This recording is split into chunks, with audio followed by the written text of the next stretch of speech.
But I'm hoping that my openness throughout the speech will be beneficial to all of you, and some will understand a bit more of how we do things and why we do things certain ways, and why we're actually quite friendly people, although we own 2 sites.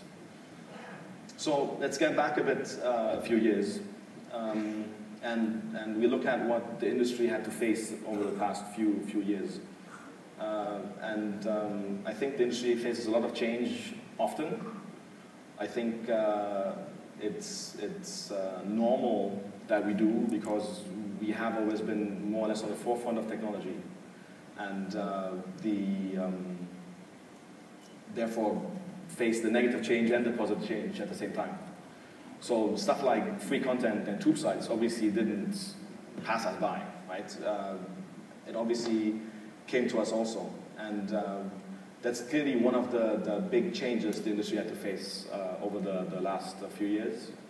And I think it's something that we had to face more than mainstream. Mainstream could basically hide and say, you know what, we'll just start suing people. But considering the fact that many courts don't really care much about what we do, we don't have that much leeway, and had to face the fact that this is around. And in my opinion, had to take a look and see how we could benefit from it in some way, shape or form, since it is going to be difficult to make it go away. So I completely agree with probably all of you that the growth of free content online is obviously not the best thing for the industry, and if we could have avoided it, would have been great, but we couldn't, and we have to face this now, and we can't stick our heads in the sand and say, like the mainstream industry, that we're not going to fix things. And although even they are now starting to realize that they have to fix things and find other ways to monetize certain things. So, in my opinion, sorry, I got lost. So yeah, the second change that we faced at the same time, more or less, and online, I know that there's a bunch of, I think at least, DVD people, so what I would call offline adult entertainment people around here too. But what the online industry has, of course, faced in the last 5 years or so, much more than DVD and TV has, actually, in my opinion at least, is that we are no longer really a young industry. Okay, the offline adult industry has been around for quite some time.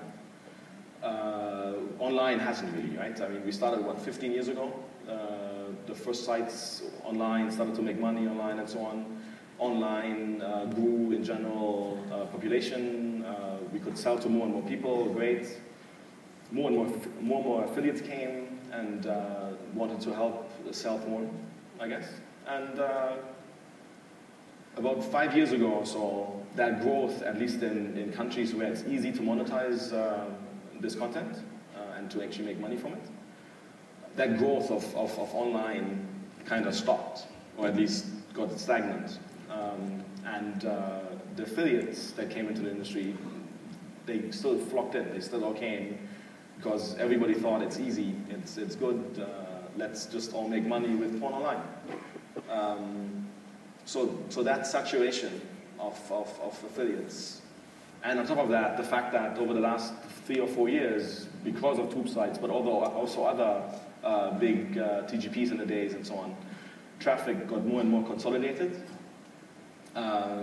This obviously hurt the affiliate market quite badly. I think those are the ones that, and I'm not sure how many here are affiliates compared to people that work at certain companies and such, but I think it hit the affiliate market the most because simply these bigger companies came along and started getting all this traffic and didn't really need affiliates that much anymore. So major players in the industry, like Manwin, for example, have built internal teams that do exactly the same thing as affiliates do. So they perfect monetizing traffic.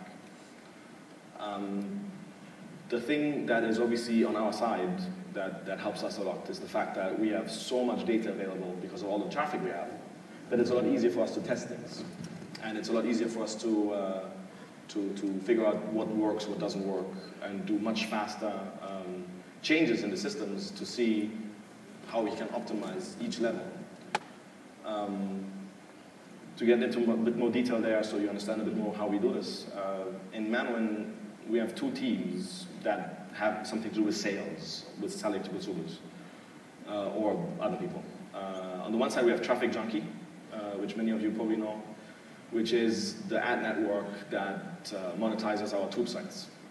So that team basically goes and gets customers to buy ads on the tubes, but it also helps them monetize those. So we have a team internally that will help anyone that asks us to, if it's an interesting product, to help us optimize their banner, to teach them a few things here and there, to tell them what to change on landing pages, because obviously the more money you make, the more money we make. So why wouldn't we help you? On the other side, we have a big sales and marketing team for the premium products we have, so pay sites and such. That team basically all day long optimizes our own ads, our own landing pages. It optimizes conversion to sale paths. It handles our secondary revenue and our affiliate marketing.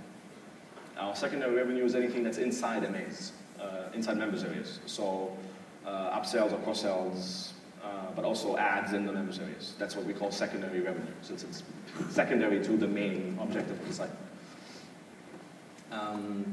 Both of these teams, both Traffic Junkie and Sales and Marketing, have dedicated IT and design people that work for them and that help them test the sales process. All in all, so you understand a bit of the size, those teams alone in Manwin are 50 people. Compared to a few other people that buy ads on tubes or on all kinds of other places, we buy ad spots in bulk. We go and just tell people we want 50% of this spot, and we want 50% of this spot, and 100% of this spot, and we want that tab or that pop under or whatever. And we do that without even thinking at that stage what we could promote there. That's not the point. The person that buys the ads, that's it. And once that's done, each ad spot is given to one dedicated manager that handles that spot. Might handle one or two, but he handles a certain amount of spots. And all he does all day long is check his statistics for those spots that he handles, and changes banners all the time, changes landing pages all the time, and checks from impression of each ad down to joins, sales, conversions from trial to full memberships, rebuilds, credits, chargebacks, everything, the whole process. So if we have an ad spot somewhere, it could very well have 200 or so ads in it that get rotated by us and get optimized, and the person will just sit there and keep checking which ad to remove, which ad to leave. And especially with big ad spots, like on our sites, on our tube sites, of course, ads get stale very, very fast. We have so many visitors that it makes no sense to leave them on there for 2 weeks. We have to change them, keep changing them, keep optimizing them, because otherwise people will no longer click or no longer see them, since they've seen them so often before. So, as I said, they have dedicated designers and IT people that create those ads that we need to exchange them and optimize them and put new ones in there all the time. And basically, if you think about it, that's exactly what affiliates do. They just do it in a much smaller scale. People have, some people out there, I think Crack Media, for example, is a good example. They have managed to understand that they can build on this and just pool lots of affiliates together and help them grow and help them optimize and so on. It's quite interesting. The thing obviously is, because of all the traffic we have, we can optimize this much faster than the affiliate can. So for this reason though, what we did a few weeks ago, or a few months ago, we released something that didn't really get that much attention, but it's not done yet, so it's not that bad. It's called Legendary Stats. What that basically will be, as soon as it's done, it's not finished development-wise yet, but it's getting there. It'll basically let affiliates, anyone, tap into these tools we have to optimize and to rotate and so on. And so it'll allow affiliates to automatically rotate or manually rotate ads without changing them themselves. It'll be the system that does it. It'll even optimize them automated if you want. You can promote non-Manwin products already today. It's more than 10. I'm not sure how many products in total. In total, with Manwin products, it's more than 10 products right now that you can promote in Legendary Stats. So it's like an affiliate program, okay? So you log in, get your account, get link codes and so on. We'll grow that. We'll get more affiliate programs to join, more websites to join in, basically telling them that we think we can monetize them better than they can. And we want to give the affiliates the tools so that they can also. And it'll also have direct integration with the TJ so that affiliates that actually want to test it, they can always also directly buy ad spots on our tube sites. It isn't just a stats aggregator though. So it doesn't just get all the stats and pulls them together. It adds more stats that you usually don't have in affiliate programs. What it also does, it aggregates payouts. So already today, instead of getting your check from these 10 different programs, you get it from Legendary Stats 1. And it's our tough luck, basically, if the program doesn't pay us. Obviously, you are very sure that they do pay us, but I'm saying you're a bit safer, I think, at least as we've seen in the past, that some programs fade away. You have a bit of a buffer because of Manwin in between. So that shows you that I don't want the affiliates to go away. Absolutely not. Their creativity, in my opinion, is very important. They have built this industry, and there are still very, very, very creative people in this industry that are affiliates. And I honestly just want to help them make more money again. And although that sounds like a I don't know, like a dream or whatever, but it's actually, in my opinion, it's true and it's important. And we have to find a way to help them again. And with these tools, I think they can actually compete with teams like Manwin. So, as I said, it sounds a bit strange. Why would we want to help people make more money and take money away from us because we help them do the same things we do so good? Basically, this comes from the fact that in Manwin in general, anything that's internal is treated the same way as an external product. So that means if an internal product that we have wants to buy an ad spot, and some external product pays more for that ad spot than they can, why should I not give it to the external one and make more money? Okay. Obviously, there's a few safeguards, but still, in general, an internal product has to pay for the TJ spots just like anybody else does. Since it doesn't give me anything if I give it to them for free, but some external product works so well on the tubes that they could sell it for much, much more, they could buy the spot for much, much more, and in the end we lose money. That is obviously not the goal. So this optimizes both sides, okay? This basically gives us the tools to make sure that our internal products always work harder competing with others in the marketplace. And overall, it makes us more money and makes the teams work harder, as I said. So, as I said, we have no interest in eliminating business, the affiliate business or smaller companies. Because competition in the market is always important and it helps innovation. Without competition, there is none anymore.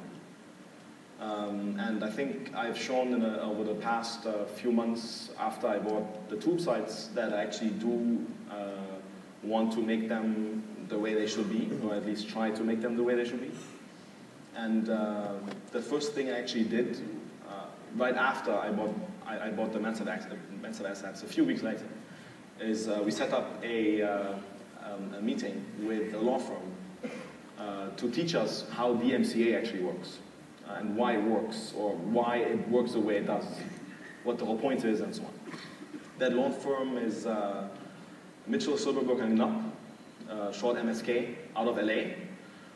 Some of you might have heard it for two reasons. One, our lawsuit against .xxx, But the second thing actually is the Napster lawsuit in 2001, where they were involved also. And contrary to what some of you might think, they did not represent Napster.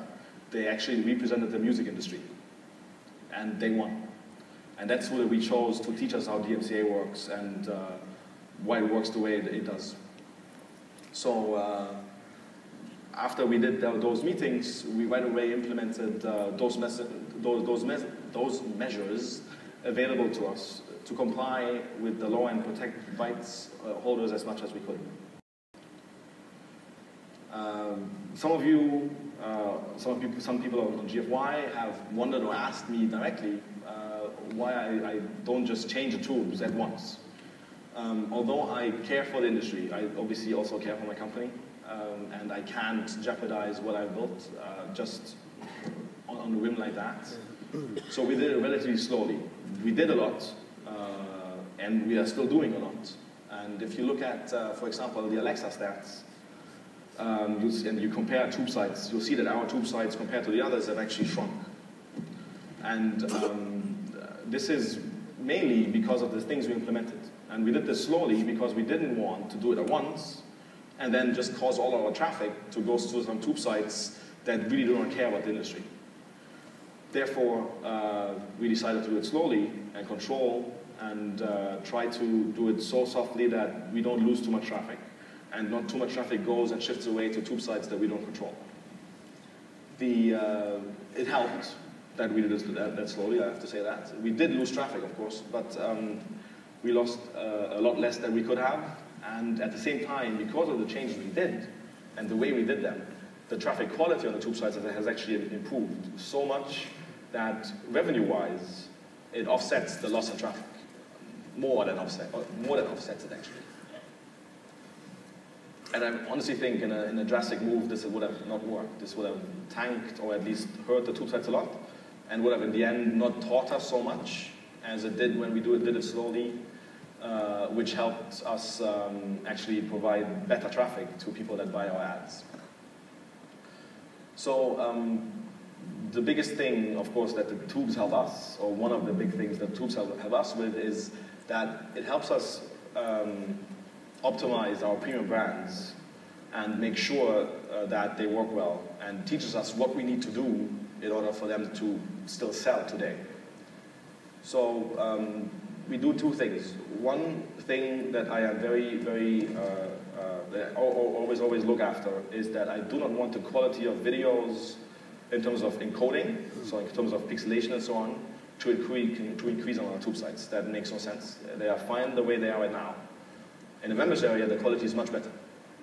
On the other side, what we do is we, as I said, constantly update banners, we constantly update landing pages, but we also update the members areas. We update them about once a year, completely redo them so that the people have a new, fresh look, and obviously also at the same time so that we can implement features that are available to surface today on mainstream sites, or things that are used to and accustomed to, so that it's nicer and easier to use those websites.